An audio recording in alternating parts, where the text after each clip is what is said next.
right, so starting at the beginning, honestly, because in any sort of... So clearly haven't updated my wardrobe a ton.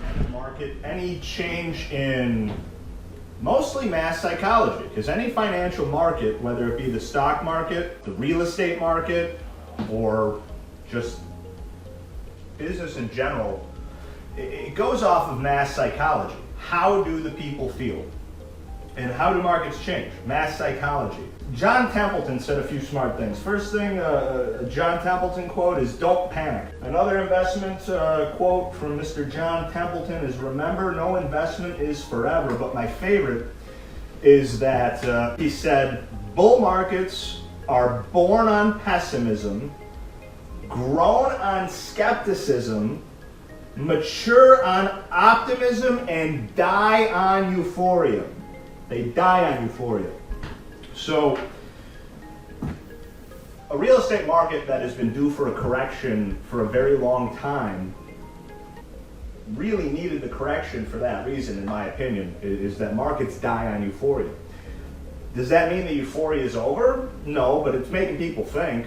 Now, right now, so I'm pausing at a minute 22 in the original video because that John Templeton quote is so relevant now, because markets dying on euphoria, we thought we were, I thought in 2020 that we were already at euphoria, because the previous market to that, from 2017 really until that video was shot in March of 2020, had been what a lot of us consider euphoric. Euphoria to us was in 2017 when we started seeing multiple offers come in on properties and them going a little over asking. That was 2017 euphoria. 2018 and 2019 and 2020 especially, the offers started getting a lot higher over asking. Why did that happen though? Well, in the next segment of this video, I'm going to tell you it happened because of supply and demand. The ratio of supply and demand. But now what's going to happen with interest rates rising? Well, is the demand going to go away? Because interest rates are in the mid-4s now. Well, no. Is the supply going to get any higher? No, hell no. I'll tell you why hell no. Hell no, because now people that refinanced over the last couple of years, almost everybody did it, they didn't just refinance for what they could take out. They refinanced for the most they could take out. So if they could take out an extra 50 grand, they did. A lot of people. Those people, it's going to be hard for them to sell depending on what happens over the next 6 months or so. So let's keep watching the old video. I'm going to put my ears back in and we'll kind of take it from here. It's easy to focus on coronavirus.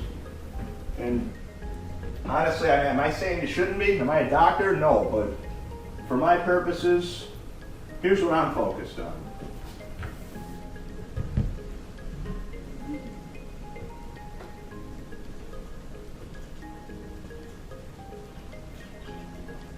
Okay? Now, the real estate market has been very, very, very seller friendly for a long time, because there's not a lot of this, but there's a whole lot of this. There's not a lot of supply, but there is a whole lot of demand. Now, what's changed? Okay, now we've got coronavirus, people are panicking, we're out of toilet paper. How is this affecting real estate? Well, do we have more supply? No, we don't. Low supply. As a result of coronavirus, what has happened to the demand? That's something that I can uniquely comment on, because we have sold 4 houses in the last 24 hours, 4 of them, okay? And we've sold those houses for a whole bunch of money. More money than the sellers were asking for, every single one of them. Why did that happen? Well, there's still low supply. Unless everyone on earth decides to list their house for sale today, we're probably not going to run out of demand. We have a ton of demand. Why do we have so much demand? Well, I got a good explanation for that. This is off the cuff, so stick with me. The reason we have so much demand is because we love making people. Housing is a safe bet, because the demand category for housing is people. And we make people at that rate, okay? Everybody doubles, and we end up with a lot more than we thought we were going to end up with, and we just simply can't make housing to keep up with that demand. My advice to you guys is to stay the course and to find opportunity in panic, because when people are panicking, what used to be impossible becomes possible, and what used to be very possible becomes harder. I think for housing though, because of the way that demand is set for this, you're at a safe bet to buy it, and right now people are a little freaked out. So you're going to have less competition as a buyer. There will be fewer people out shopping for houses. There will be. The ones that are out there shopping for houses are going to be dead serious about it though, and they're not going to lowball you, because there are enough of them to justify multiple offers for sellers still. So you really could win either way here. The point is though that interest rates are so low right now that any demand problems so far are not showing up. So that's all I got. You guys have any questions before I sign off? All right. Thanks, guys.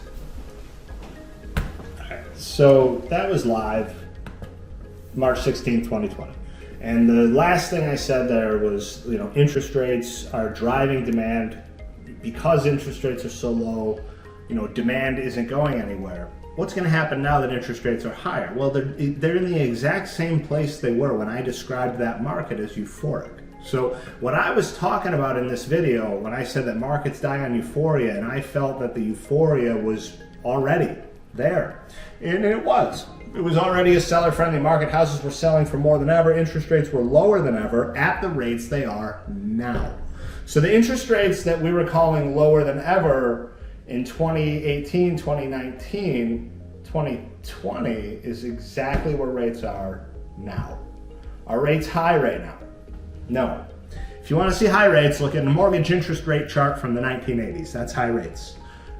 They were in the teens. Right now, in the mid-4s, they're at the exact level they were during the last extremely seller-friendly market. Now, what happens if they get higher? Well, that could cool it off a little. Could the current interest rates cool the market off? Yeah, they could.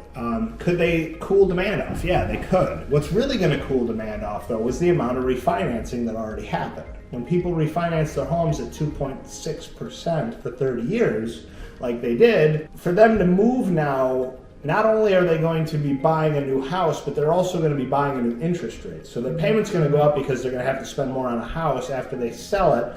They're also going to have to buy into today's rates. Think about this. You have to sell a home you have a 2.7% mortgage payment on.